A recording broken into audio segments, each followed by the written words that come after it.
I'm Lynn with Kansas Troubles, and for my blockhead blocks, I tried to incorporate my layered patchwork method as much as I could.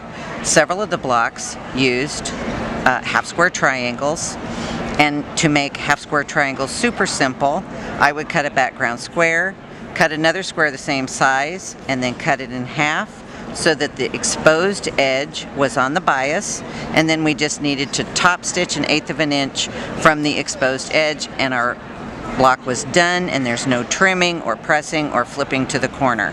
So especially for very tiny half squares, it eliminates a whole lot of angst.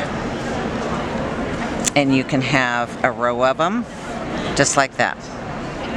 When assembling a quarter square block, often with a lot of the bias edges that you're working with, the corners get all distorted. So again, we can layer triangles on top of a background square for stability.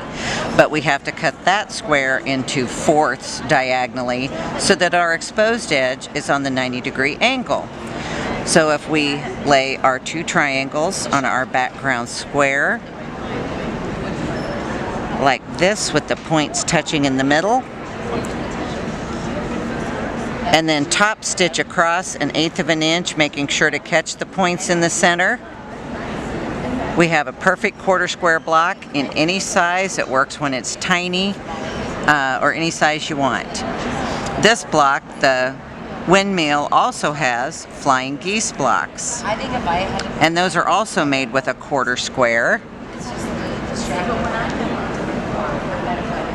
which would be the square cut twice diagonally. And then one of the triangles is simply laid on the long edge of the flying geese. It automatically has your 1/4 of an inch for a seam allowance. You can sew them together in rows, add them to a block like the Windmill,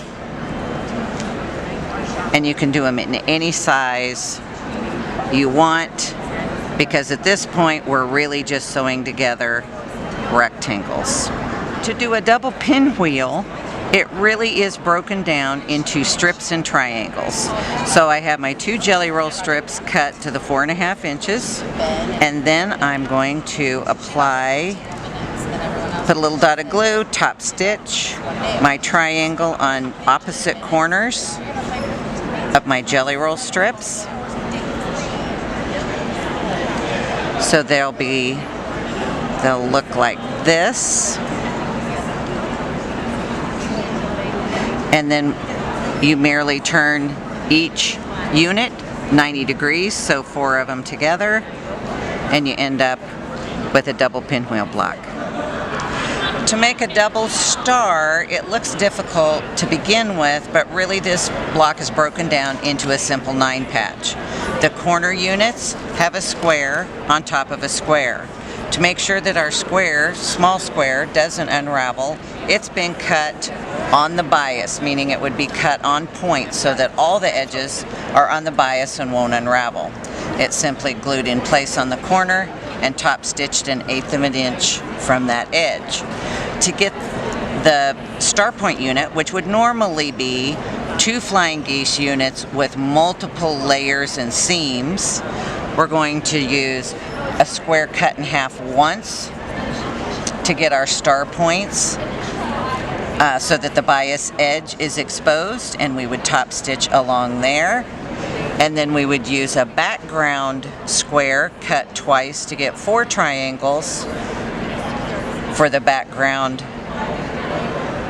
triangle, and top stitch that on that edge, and then you have your double star block that goes together very easily.